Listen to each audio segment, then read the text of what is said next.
guys, welcome back to my channel. On today's Explain series, we're talking all about the iron cookware. We're gonna talk about the cast iron and the carbon steel usage, maintenance, opening, seasoning, and more.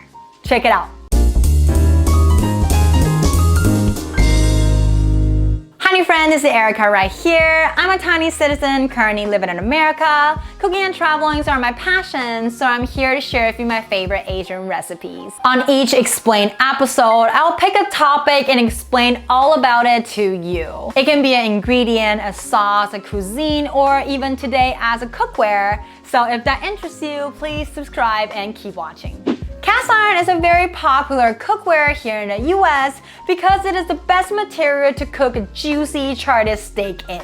But iron cookware is a very easily rusted material that requires a lot of love and maintenance. You might hear people talking about how you need to season your iron cookware, but what exactly is seasoning? And what does it do to your pan? Quick reminder, on our last week's Same but Different video, we have talked about the different type of iron cookware specialty and purposes. So if you still don't know the difference between raw cast iron, enamel cast iron, carbon steel, and light carbon steel material, you should watch our previous video first before this. And I'll leave a link up here.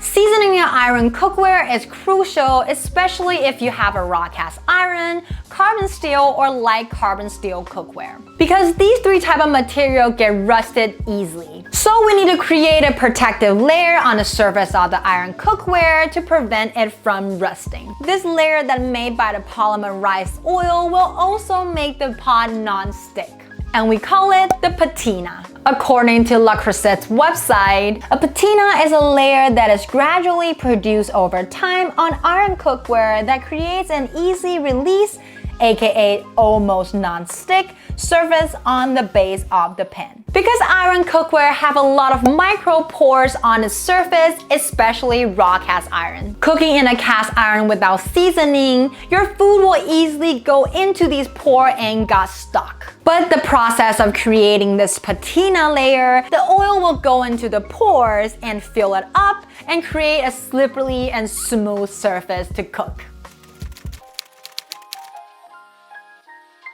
Well, when it comes to what type of oil to use for your seasoning, it's always a subject of debate. Some people believe that flax oil is the best because of its chemical properties. Some people find that normal cooking olive oil did just as a good job as flax oil, plus it's way cheaper with a higher smoke point, so it's healthier. And some believe that canola oil makes the best non-stick patina, not to mention one of these seasoning wax kits that was made to do the job. But when it comes to which one is exactly the best choice, there's no scientific research at all to prove which one is the best. And the fact is, they all works. So it really depends on your need at this point. If you prefer a cheaper option, just use the normal olive oil that you cook with to do the seasoning. And if you don't mind the cost and the maintenance of the oil, flaxseed oil have the most double bond to create the stronger patina, similar to canola oil. And if the things that you care about the most is the conveniency, you should get one of these seasoning kits. This specific one is a mix of grapeseed oil, canola oil, as well as beeswax, so it could have this lip balm consistency. I personally think there's no need for a product like this if you're trying to save money, but it does make your life easier by using a paper towel to apply the thin layer rather than pouring too much oil all at once into your pan. No matter what oil you choose to use, at the end of the day, the point is more about doing it over and over again and consistently using your pan. What type of oil you use is really not the most important thing. Any vegetable oil with a higher smoking point will do really.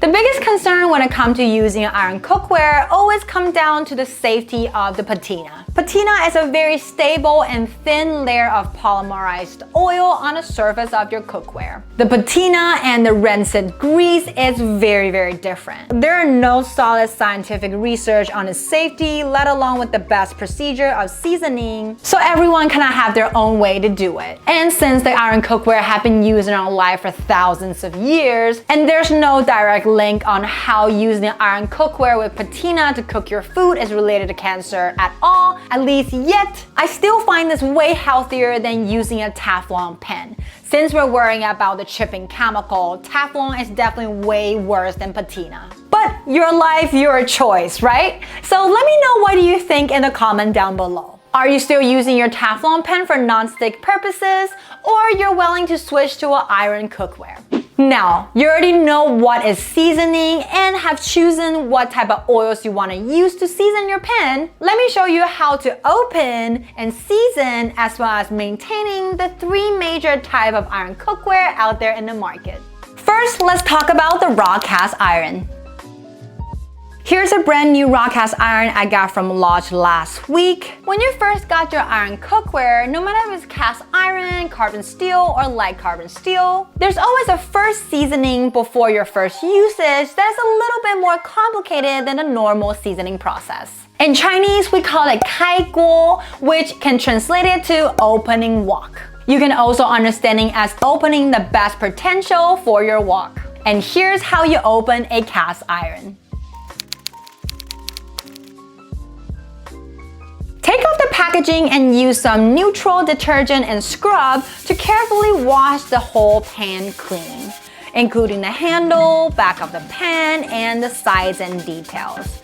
Repeat it twice to get the best result. This step is to get rid of the dust, the chemical residue, and other contamination from the factory or the shipping process. When that's done, use a clean rag to dry off the pan completely. And then heat it up on the stove with medium heat till it starts smoking and turn off the heat. This step is to get rid of all the moisture content in the pan so we can make our patina stick better. Now remember we mentioned it earlier that cast iron have a lower thermal conductivity, which means it might take a long time for it to heat up. But as soon as you see it start smoking, that means it is ready for its first layer of seasoning. Drip some oil of your choice into the pan and use a paper towel to spread it evenly on the surface of the pan.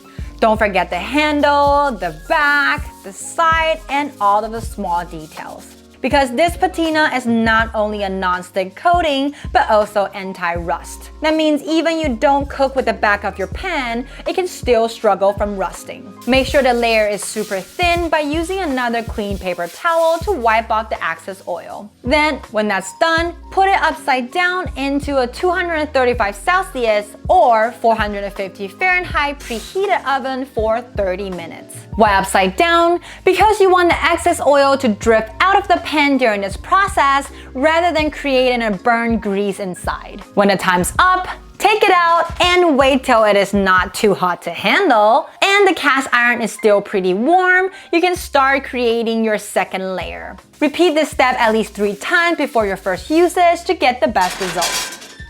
Now, look at the before and after. This non-greasy sheen to the pan is exactly what we want to see. The patina is almost like a glass texture, so if you put a paper towel on it and it catches any grease from it, that means your layer is either too thick or you didn't heat it up well enough. You can use a neutral detergent to wash them off and reopen the pan again. During cooking, if you still find it to be sticky, you can season it over and over again until it fits your standard. The best thing about the iron cookware is that the more you use it, the better it's gonna be.